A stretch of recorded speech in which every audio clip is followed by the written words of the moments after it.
Nagdiyan ba ngayon? Pagkajing kajing din Hinliming tangatip kalong tangkadra Kajing iit jompi katay tang kajing to Kajing iit pa siya dula Kapag jaman sim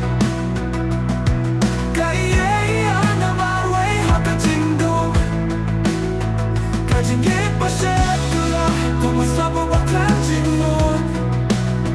Kapag halang ya kajing imbat katong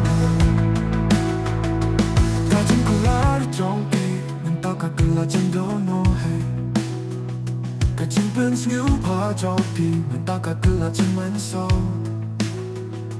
Nalai takadonut kabasisya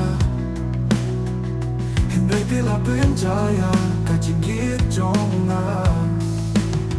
Kajing iit pa siya dula Kapag jaman sim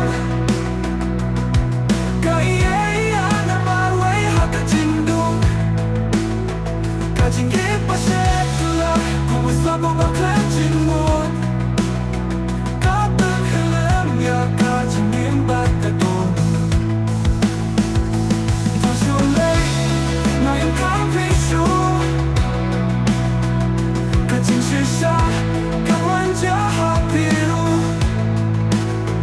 Kajing iit ka ba siya Gelakang nangge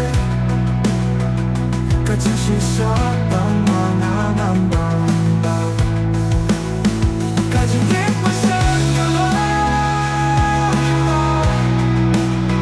Kapag sama sim Kapag stoya Kajing iit ha Kajing jenjang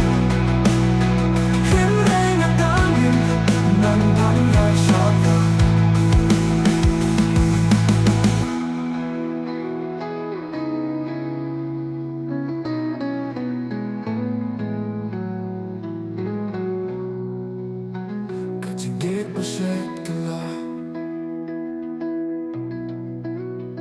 Kapag snoya kajing gim ha kajing jenjay Hingray nga tangin Bandang yay sa prang